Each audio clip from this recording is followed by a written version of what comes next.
Can you hear me?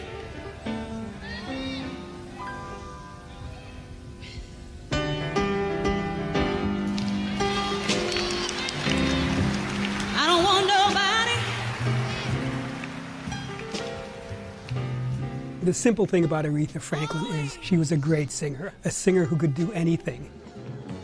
The moment I wake up, She could do rhythm and blues, she could do jazz, she could do opera, she could do country probably.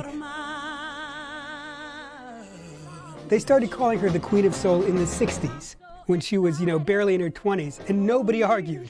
People heard Aretha and they were inspired, and it was an inspiration that she channeled from gospel into soul music, into music that spoke to people's daily lives.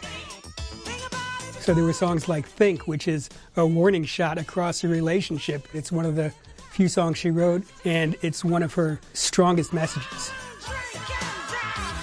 She had 100 songs in the Billboard R&B charts and 17 pop hit singles. But what was more important was the way she freed other singers, the way she showed other singers this is how a voice can fly.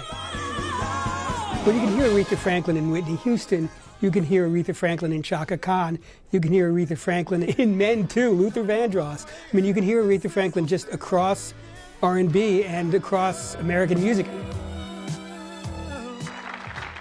She wasn't always in the charts. There were long stretches of the late 70s, the late 80s, when she couldn't get a hit. I think the people who were giving her material often let her down. What do you do if you forget a lyric? I keep stepping. keep moving fast? You see her at the end of her career singing an Adele song, and you think, what if Aretha had better songwriters all the way through her career? She would have even more than those 100 R&B singles.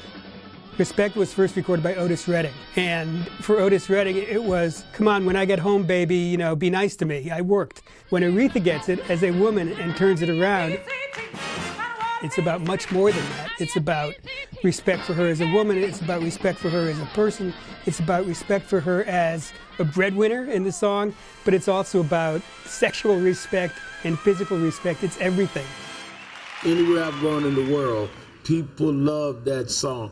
They do. Did you have any idea when you recorded Respect that it was going to be what it was? No, I really did not. I did not have any idea that the civil rights movement would adopt that as its mantra.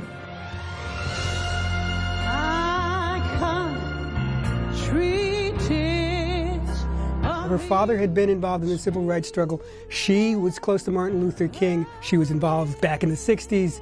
To see America's first African-American president being inaugurated, this was the culmination of something, and you had to have Aretha Franklin there. all right. Thank you. Good evening. How's everybody tonight? Feel good? Looking out on the morning rain. Aretha Franklin was a queen of soul. Gospel music applied to secular topics. And that meant putting all of the airborne improvisation of gospel into songs about fighting with your guy. And bringing that spirit, channeling that ecstatic spirit into really down-to-earth situations. Gospel goes with me wherever I go. Gospel is a constant with me. Amazing Grace is a gospel standard. Everybody who sings gospel music knows Amazing Grace. It's a beautiful song.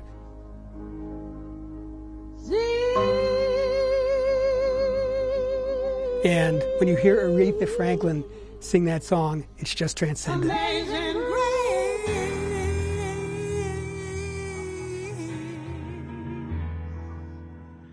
How sweet. There was always that feeling that she was channeling some higher power into whatever she was singing.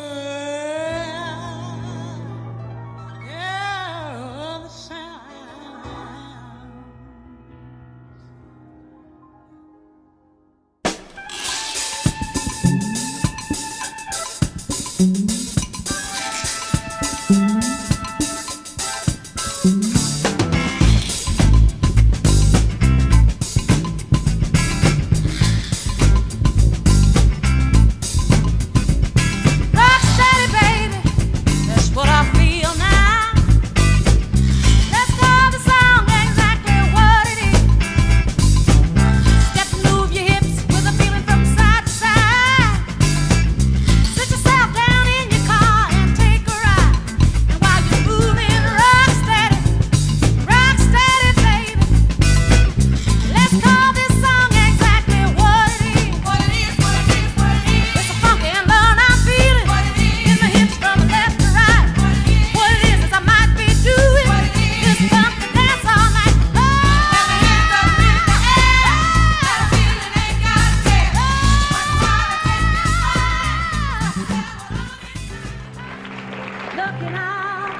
on the morning rain. I used to feel so uninspired.